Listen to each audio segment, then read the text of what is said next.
التي راحت ضحيتها 6 شهداء وعشرات الجرحى على يد ميليشيات التابعة لحزب بيدة في 27 و28 من شهر آذار عام 2013.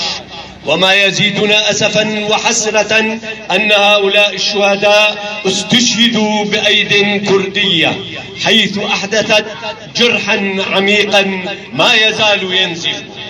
في الذكرى 8 لمجزرة عامودة نستذكر شهداءنا الأبرار الذين التحقوا بكوكبة الشهداء والمناضلين الذين ضحوا بأرواحهم سخية لنيل الحرية والكرامة وتحقيق المطالب المشروعة للشعب الكردي المظلوم.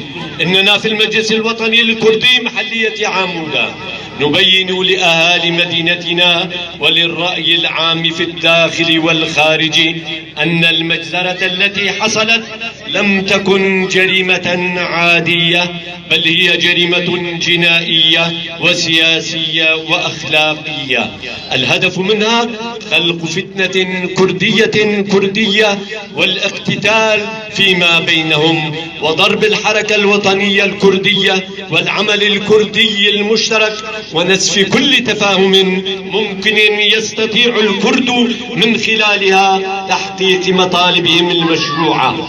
فأدرك المجلس هذه الفتنة وعمل على وأدها بعيدا عن لغة السلاح، وبحرص وتوجيهات من السلوك مسعود البرزاني بأن الاقتتال الكردي محرما وتحت أي ذريعة ومسميات كانت، لأن كافة الأطراف هي المتضررة من هكذا اقتتال.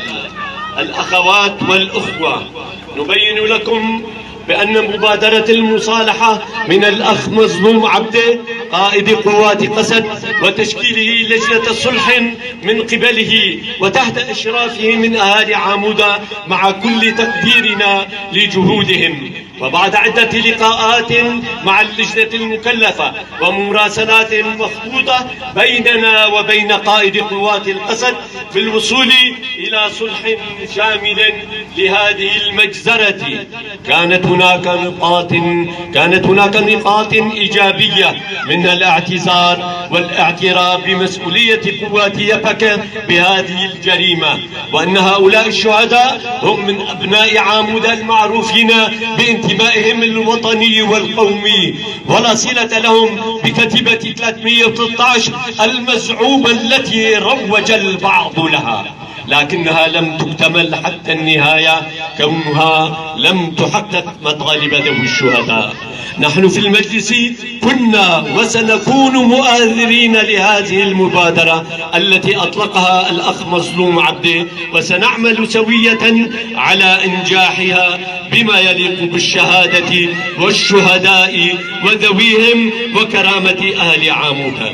إن هذا اليوم هو يوم للألم، لكنه يوم للتضامن وإحقاق الحق، يوم للتحقيق والإنصاف والعدل، فعن طريق إنصاف الضحايا وأهاليهم يكون أيضا طريق المصالحة والغفران، ودون عدالة لا يمكن للمصالحة أن تكتمل.